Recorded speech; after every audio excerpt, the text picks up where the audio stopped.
Welcome to For the Plot podcast, where being lost is just going to be part of the storyline. I'm really excited to introduce you guys today to Mustafa and Sana. Mustafa and I met back in 2022 when we were both living in Hawaii, and I met Sana shortly after. They got married last year and had the most epic wedding, but it's safe to say that life has thrown them a couple of curveballs over the last few years. Between multiple COVID layoffs, adapting to a new country, and planning a wedding, I have never met two such resilient and hardworking people in my entire life. Stay tuned to hear how they conquered it all together, bought their first business, and what it took for them to take that leap. I'm really excited to talk to you guys today specifically because when I was going through my crisis, about 2 weeks ago, we talked about how I wanted to make passive income, and one of the ways to make passive income is buying a small business, because there's this ideology that a lot of baby boomers are going to be retiring in the next 5 to 10 years. I'm sure you guys did your research as well. So all of this wealth is going to be passed down to our generation and just generations after us. So I actually did look into buying a small business. I attended a webinar, and by the end of it, I realized that it wasn't what I wanted to pursue, but during that webinar, they taught you about the negotiation process and what it takes to buy a business and all of the back end conversations that have to happen and the legality, all of it. And I could not stop thinking to myself, oh my God, Mustafa and Sana are so impressive for going through this process and navigating it the way that they have and pursuing it the way that they have. So I just want to start this podcast off by saying I'm so proud of you guys. We're all so proud of you guys, and we're really, really excited for you both and this business and for what your future holds. So yeah, thank you so much. Thank you so much. That means a lot to us. Yeah, looking forward to seeing what it grows into. So yeah, dude, you guys have done a lot already. So you guys are probably some of the most hardworking people I know. So wanted to say thank you so much for coming on to For the Plot today.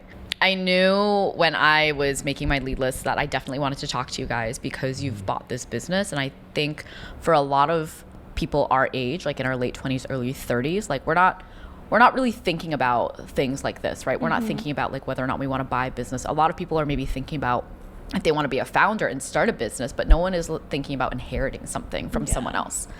So I'm really excited to dive into that journey and how you guys got there.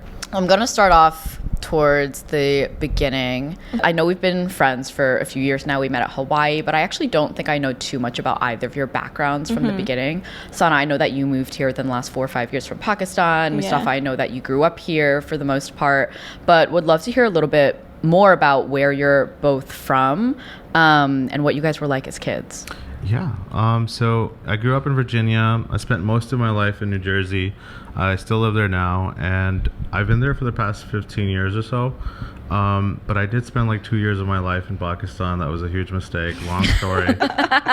Never again. I don't even want to visit. But okay, I'm exaggerating. But yeah, I mean, I've been living in the same town that I currently live in for the past 15 years or so. I do want to ask, because you're the eldest in your family, right? Did you ever feel any pressure as the eldest child of your family? Oh, yeah.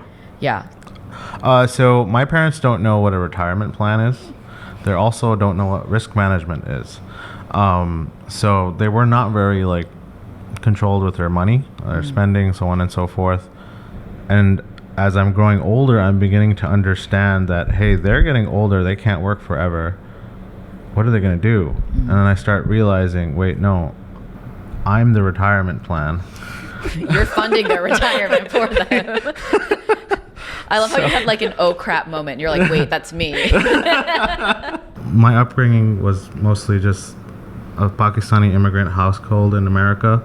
But Sana's story is a little different from mine. I mean, I grew up in Pakistan. I was born and raised in Lahore, Pakistan.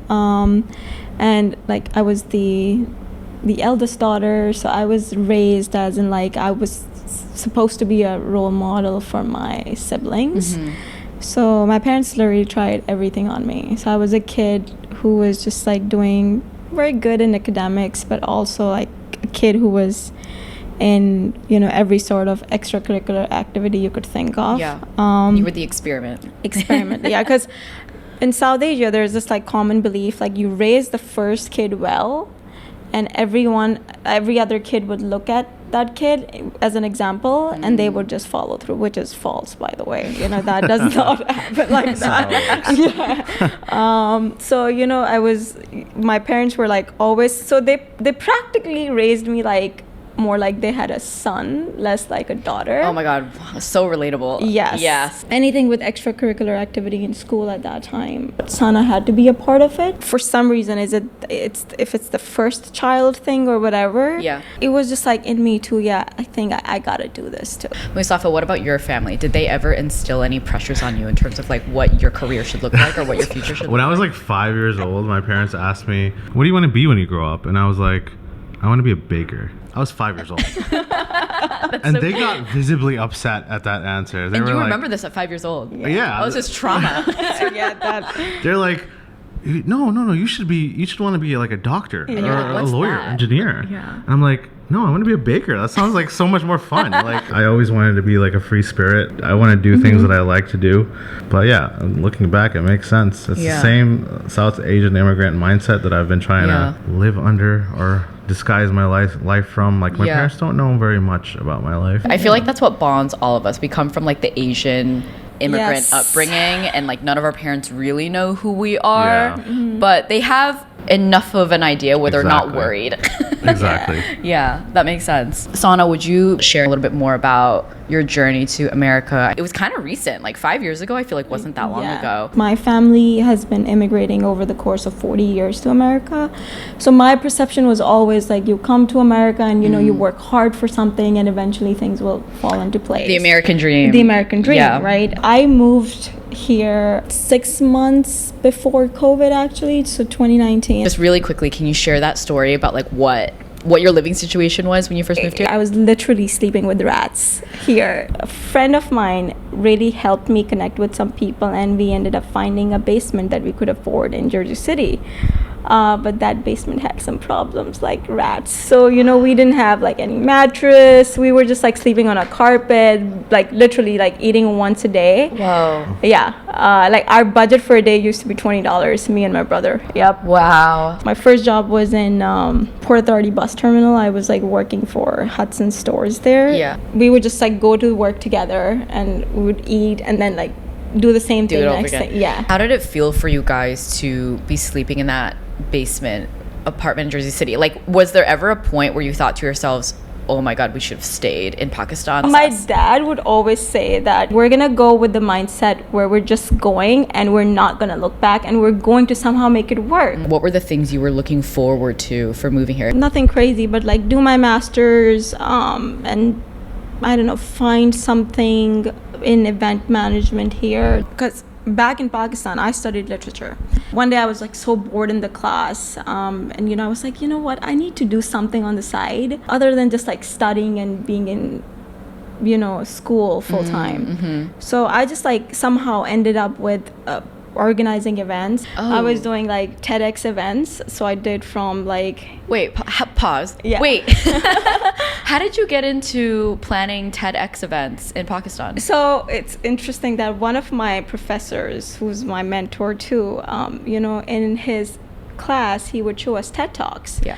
And I knew like there were TED style events happening in the city somewhere, but I was like, why not we do it in this university, because we're like one of the biggest universities in South Asia. Yeah. So I just like walked into my professor's office and I was like, I want to do something like this. And he was like, you know what, if you can like plan everything out, I'll support you.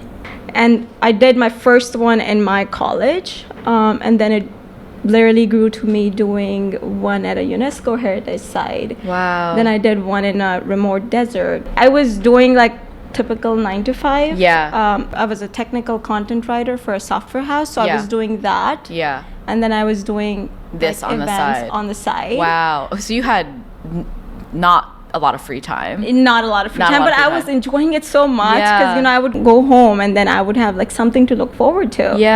In my head, like I had a set career path where I wanted to be in event management. So I was like, what, I think America would make more sense because TED headquarters is based right in New York. Was the pursuit of moving to America to work at TEDx here? Not really. So I looked at my path in Pakistan. I was like, I think I'm doing pretty well. I don't even know if I need to immigrate to a country, but it's more like a family visa situation. Yeah. And then at the same time, we were working on like potentially doing like a startup over there. I just had a discussion with my professor. He's like, you know what, sometimes you got to do things for your family. Just go. It's like America, it will open doors for you.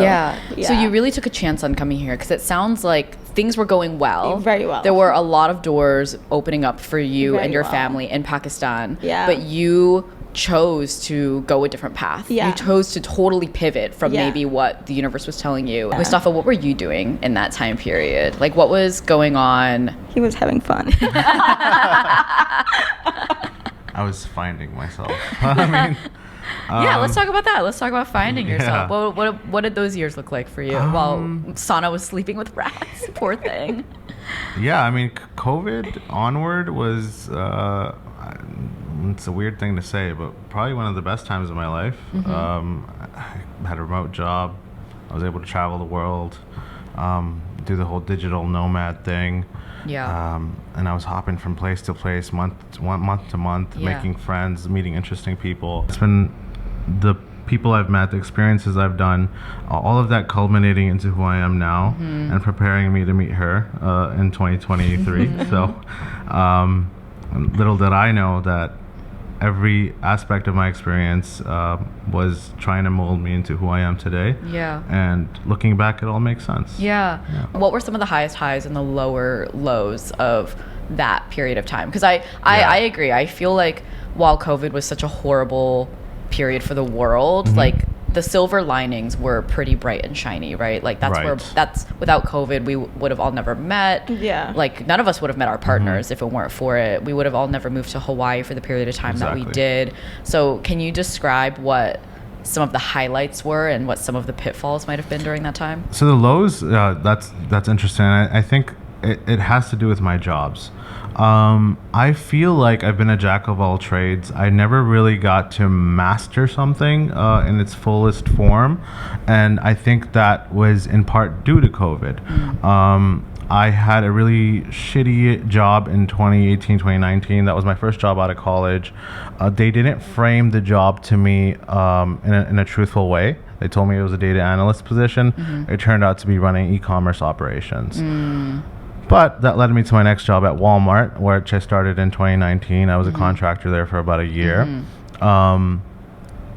Great job. But then I get hired by Walmart to work there full time. COVID hits. And 6 months later into that full-time gig, I get hit by a restructuring. So layoffs. Yes. I hate when they frame it in like with some like corporate buzzword. I mean, they gave me this ultimatum. They're like, hey, either take this promotion and go to Arkansas and live there. Oh my God. What? That's a crazy ultimatum. Yeah. Okay, wait. Well, what's the or? Or take the layoff. Leave? Yeah. So I would leave. Yeah, I took the layoff. Absolutely. No offense to if anyone's listening from Arkansas, no offense, but I think I would just leave at that point. I worked there for 6 months and I got 6 months of pay. I found a job. Right. And I was in that job for the following up until last year, sometime last year. Yeah. Okay. Layoffs again. Last year, I lose my job, and in this struggling economy, it was really, really tough to find a job. And my consulting company was like, you got to take an in-office job. And that at that point in my life, that was my biggest fear, working in an office. Yeah. After having lived the life I lived for so long, for those many years, going back to an office seemed like a death sentence. Did you have a little bit of a crisis at that point? Yeah, I did have an absolute crisis. As soon as I got that warning, hey, you should start looking for something in an office, I kind of freaked out. Yes. Sana's like, yes, you did. What did that look like? Us running to a McDonald's, grabbing our laptops, and trying to set up a game plan to find a new job. Oh, you like jumped into action. Oh, yeah. You weren't like, this is not the time for me to fall apart. Like, this is the time for me to like really lock in and like pave the way for something else. Absolutely. What was that? So trying to find a new remote job as fast as possible. Okay. I needed some kind of stability, keep my life remote, but have an income coming in. We locked in by going to a Panera Bread after her job every day, and I would just apply to jobs. She would do a course or work on her own tasks, but I never ended up finding another remote job. So, Sana, I'm going to come back to you. So, you're in America now. You're working at Port Authority. Yeah. Like, what happens next? COVID hits. Like, I'm like, what, 3-4 months into this job. Absolutely hated that job, but I needed it because obviously I had my whole family move here to New Jersey. 3 months later, COVID comes in, and I was the first one to be, laid off from my company. 2 days later, my brother got laid off as well, and we just walked out. You guys can't catch a break. We just went out for a walk, and we both started crying because we didn't want to do it in front of our parents and our little sister, just because again, same thing, family, yeah. So we were like, what are we gonna do now? Because we don't have savings. Like, it's barely anything that we came up with. Long story short, I had to fight a lot with New York State Department of Labor to get my unemployment. Like, I literally wrote them handwritten letters of why they should actually give me unemployment, and to my brother, and we ended up winning that, and they back paid us, and they paid us unemployment, and we were able to catch up on rent and stuff. So during that time, I was because I'm very realistic, I'm I don't think so my experience of event management and everything is going to work really well over here, so I might need to pivot. One of the huge parts of doing these events was obviously marketing, so I was like, what, I think I see myself doing something like that. So I just enrolled into a boot camp with Columbia, and I finished a digital marketing boot camp with them. I was pretty excited, but then the whole dynamics of COVID and the job market was I was so desperate to get a job. So I just at one point I was like, what, I'm gonna take whatever I can get right now, and then I'll keep finding. You'll keep looking for something that aligns more with the boot camp I did and my prior experience. So I got an administrative position at the airport with a company. So I was like, maybe it's also very people facing, and I like it, and I should stay. The biggest addiction in the world is your paycheck, so that kept me there, and it's still keeping me there because who doesn't love to get paid bi-weekly, having that stable paycheck in their bank account. So it's clear that you both went through a lot during COVID, a lot of highs and lows and just fluctuations in terms of career paths and crises and things like that. What would you say was a major turning point for you? So Mustafa, I can start with you. Yeah. Throughout these years in COVID and up until 2024, I was exploring ideas to start a business or pursue a product idea or do e-commerce, because that was the bulk of my work experience. Were you looking to be an entrepreneur, a founder for something? Something like that. And I didn't have the guts, I think I would say. I didn't have the guts to go ahead and pull the trigger. Except what were you scared of? It's a complicated question. I was scared of starting something I won't finish. I think that was a big part of it. And that leeways into why I bought a business is something that was already set up. That's true. A lot of the building has already been done for you. Yeah. There's a system in place. It makes things easier. But yeah, I mean, I think that's the bulk of it. I was afraid to start something that I won't finish because I had a tendency to do that. I don't know if it has something to do with my ADHD, where I'll hyperfixate on a new hobby and then drop it a month or two later. I tend to do that a lot. I'm the same way. So I totally understand how you feel. So I was thinking maybe I would end up doing that to a business I start. I don't want to do that. I will be investing all that time and money into something that I lose passion for a month later, or 2 months later, or 3 months later. Like, that's just a waste of time. Yeah, yeah. So what was going on in your life when you realized that didn't want to start a business? I did end up starting a business. Okay. While we were in Hawaii, I was doing a talent agency, and it was going quite well.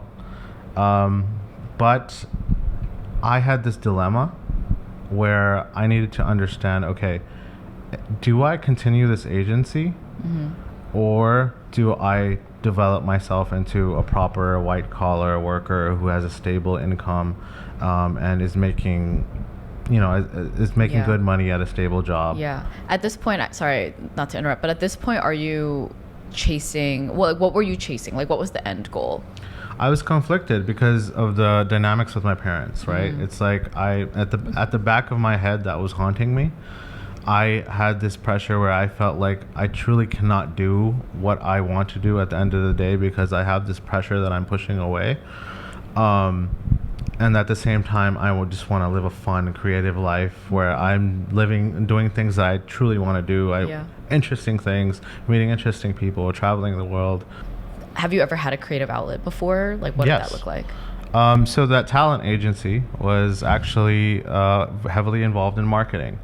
So I was creating TikToks to market that agency. And it's a very niche sort of marketing called viral marketing. And in viral marketing, you're pulling on people's heartstrings. You're making them upset. You're making them angry. You're making them happy. You're making them laugh. Yeah. You're doing everything you can possibly do to get them to engage with your content, so it goes viral. Oh, interesting. Okay. And I found success in that very quickly. And I found my hyperfixation on this viral marketing strategy was going nuts. My ideas were bubbling constantly. I could not sleep. I didn't want to eat. I didn't want to do anything other than work on these viral marketing ideas. Yeah. And they were genius ideas. I really love what you said about you couldn't sleep. These ideas were bubbling up in your head. Was this the first time you realized that, like, oh, hey, I'm good at this? Like, creativity is something that I like gravitate towards naturally. Like, was that the first time you ever had that type of experience in your life? That was the most intense feeling that I've ever had when it comes to that regard. But other than that, I think what I'm really good at is reverse engineering what works and making my own thing out of what's currently out there. Yeah. I don't know if I should leeway into this tangent, but in my current business, I look to see how other successful businesses in this industry have their marketing scheme set up, their website set up, their ads. How are they doing their ads? How are they doing their business cards? How are they doing their brochures? And I collect all of the best ideas and I document them, and I use those ideas and to come up with something even better, something that maximizes on all of them. Yeah.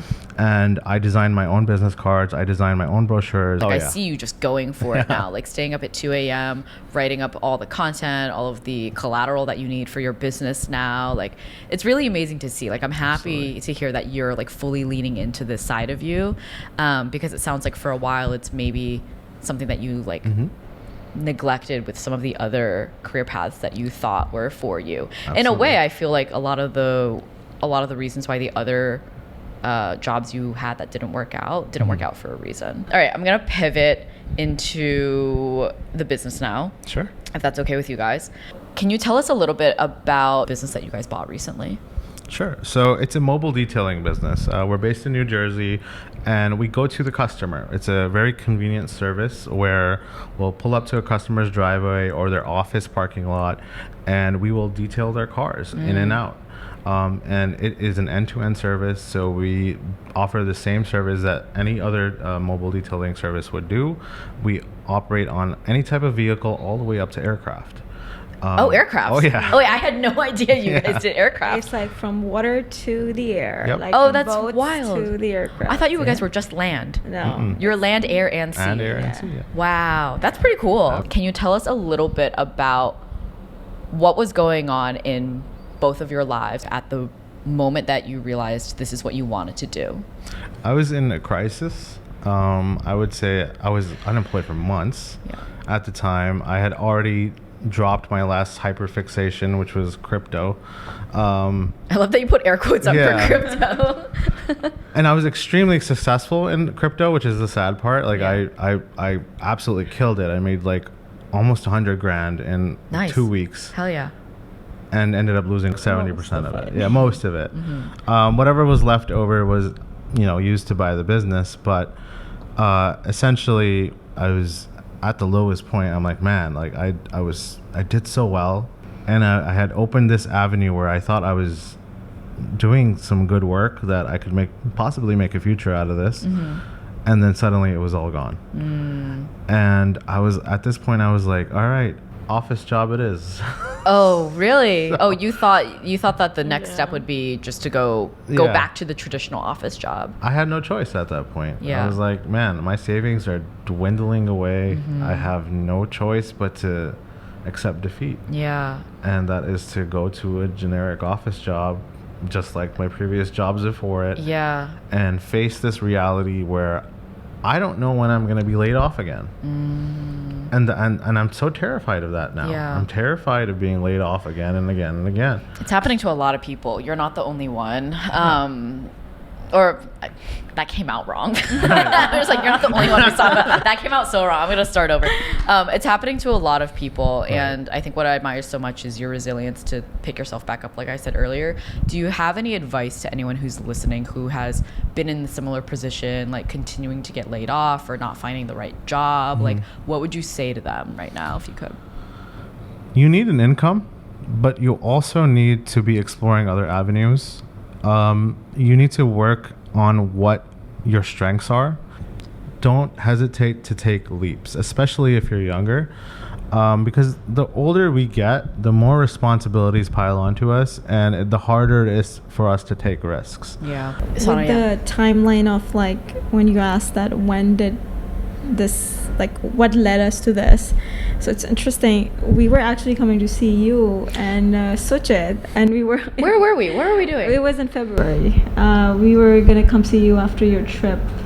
Oh, yes. We all got dinner. So we were in the NJ Transit bus, and he was like telling me about how one of his friends who's doing this part-time, and he's making this good amount of money every month. He was just talking to that friend to ask him if he can give him a job. This friend is like, I can give you a job, but actually, I'm trying to sell this business. Oh, this is the owner of the business Yeah. you guys have right now. Yeah. Oh, okay. So what was it in your mind? Like, what clicked in your brain where you were like, oh, yeah, we should just take it on? The way he had structured his life around that business made a lot of sense. He was a school teacher, so I think his schedule was something like 7 to 3. And then he was doing a detail after work, and then also working on the weekends. And he was telling me, like, it's great money. It's, I'm booked out 2-3 weeks in advance. And I'm like, man, this is like the perfect business to be in. And I'm like, why don't you just do it full time then? He's like, well, and as a teacher, I have a pension. He doesn't need it. Yeah, I don't need the business anymore. Like I've made the money I need to make, and that's how he kind of segued into talking about how he actually wants to move on, start something new. As I began talking to him more and more, he was open to the idea of training me. The first thing that we did was I shadowed him. I just showed up to a detail. I watched him work. Him and his wife work together to get a car done. The entire process from showing up to making sure that trailer is stocked, to showing up to the detail, to working on the car, and then handing it off to the customer and taking payment. Yeah, so you really dove in. Absolutely. What were the reactions of like your friends and family when you told them that this was the path you guys wanted to take? Were there supportive voices? Were there any critical voices? Like, what was that experience for you guys? I think my parents are very skeptical. They think that I've been a computer nerd my whole life, so therefore I must work with computers. Yeah. But I know better about myself. It's You wanna be more a baker. about, yeah, I can be a baker if I need to. It's really more about what interests me, what can I do, what do I want to do, and then I'll be able to do it. It doesn't matter if it's a computer or not. I have a passion to work with cameras. I have a passion to do viral marketing. I have a passion to play video games or whatever it is. Like I'm adaptable. I'm flexible. I can work on different types of problems.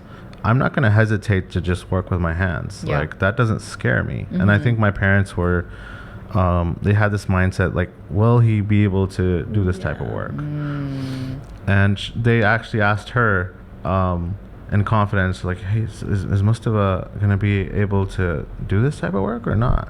And I always like tell them, I'm like, you know, if he is motivated towards doing something and he can see that there will be like a definite outcome out of that, he will work on it. Yeah. You know, he will definitely do it. What about your family? Like, what were their reactions? I mean, my family, they're like, I think the least negative people when it comes to anything like this. They're very supportive. They had a very positive reaction. They didn't really like question me in a sense that whether we'll be able to do anything like this.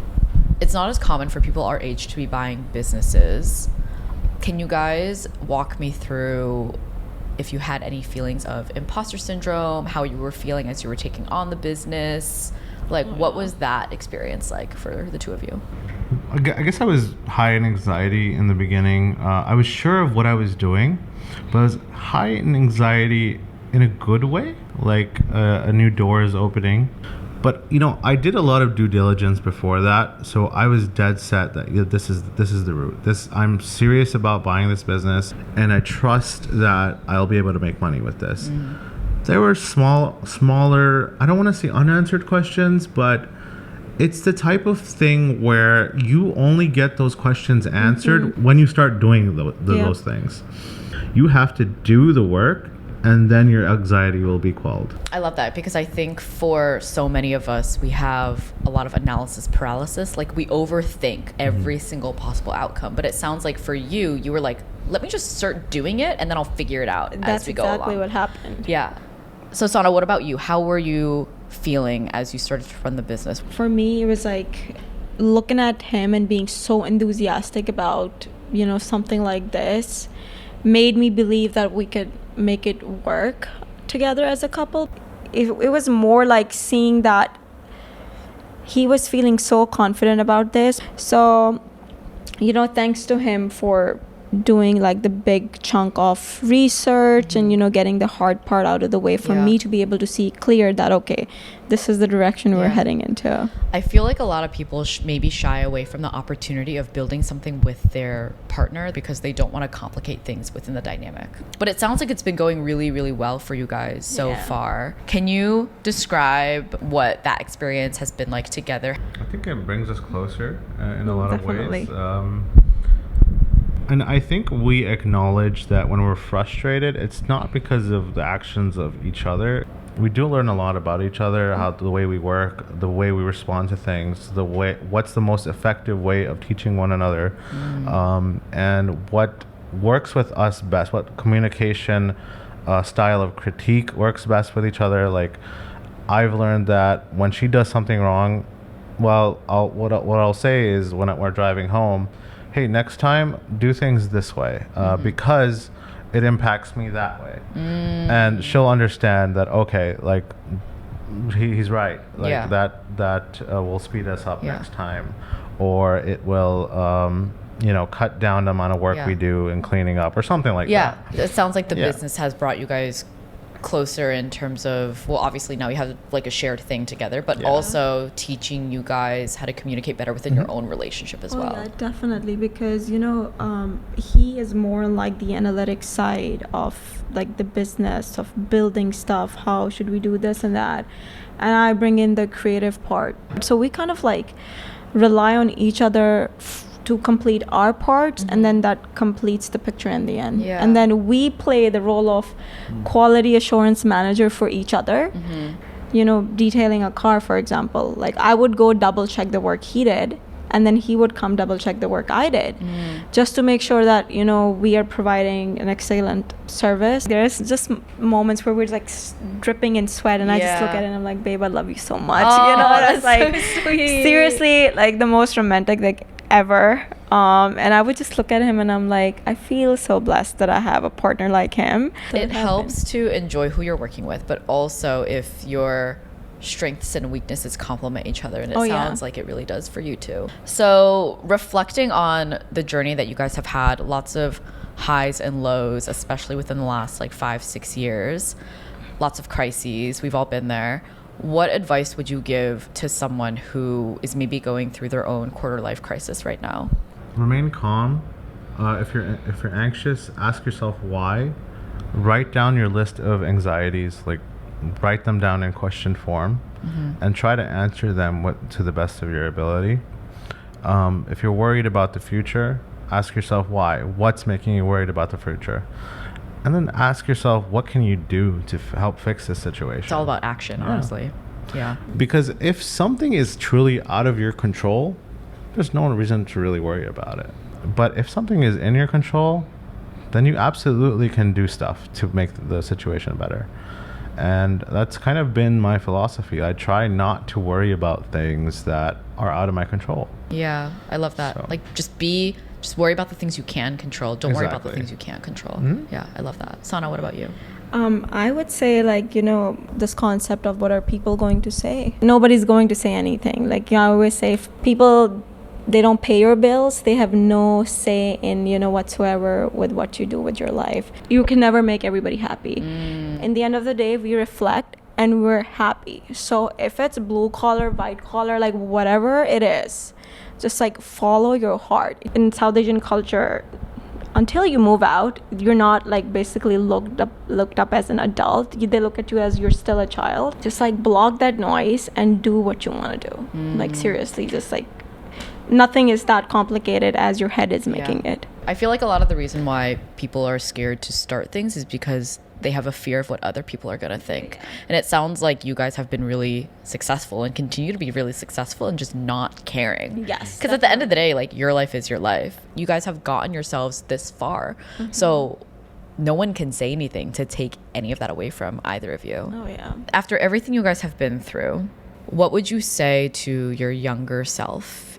I would just say it's all going to be all right. You know, stop worrying too much about things that are not in your control.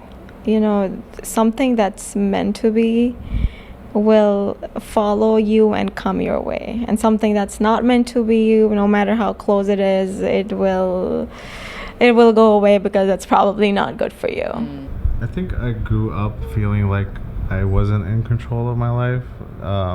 And I've completely flipped that script, and I've started saying yes to everything.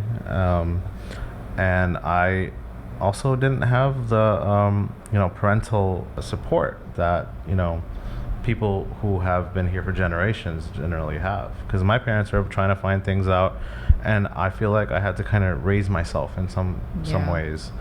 So I guess what I would tell myself is, don't fear the future, and focus on things that interest you, and find a passion that you can focus on. Because and even if you drop that passion, that's okay. That's okay if you won't move from one thing to another. As long as you're doing things that you like, you're going to learn from them, and you're going to be able to apply them in the future. I feel like the key in what you just said is, like, just do things that you like. Just do things that you like. Do things that you're passionate about. Because at the end of the day, like, it's your life. Yeah. Do you guys feel like with this business that you guys are running right now, do you feel more fulfilled than versus before you had this? Yeah. 100%. 100%. Like, his reaction, because Wednesday was his official last day at his contract corporate job that just ended. He woke up the next day, 7 a.m. He was at the computer checking emails. And I'm like, what emails is he checking? Then I'm like, oh, he's working. SappPhireDetailing.com. He just, like, got straight into his, like, he didn't even, like, think about that, which is amazing because I've seen that transition of him.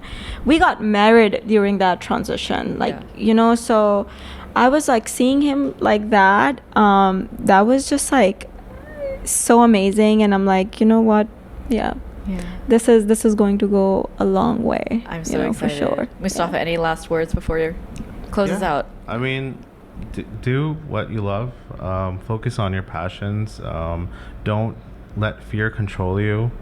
And, trust your instincts. Trust your instincts. And when you do feel anxiety, you need to understand that that's normal. Everyone has anxiety. You just need to find a system of thinking that helps you break it down into some kind of rational way of looking at things. Because I had so many anxious questions about this business, and I broke things down in a way that helped me answer all of them, to the point where I was so sure that this is what I want to do, and I pulled the trigger. And I didn't care what happened after I opened that door, because I know whatever's behind that door, I'm gonna take it on, and I'm gonna handle it. And now I have this fire inside me where I'm like, I'm gonna make this the best business I can possibly make it. Hell yeah, that's awesome. I'm again so proud of you guys. You guys should be so proud of yourselves. I'm really excited to see where this business goes for the both of you, and I just want to thank you both again so much for coming on the show today and being my second set of guests. Thank you so Appreciate much for you. having Yeah. us. We love you. We love you guys. We love you guys. All right, and that's a wrap. Thank you guys so much for tuning in today. Be sure to check back in next Wednesday morning for the next episode drop. Before you leave, hit subscribe on my YouTube channel and be sure to follow me on any major podcast streaming platforms. I'll see you guys next week.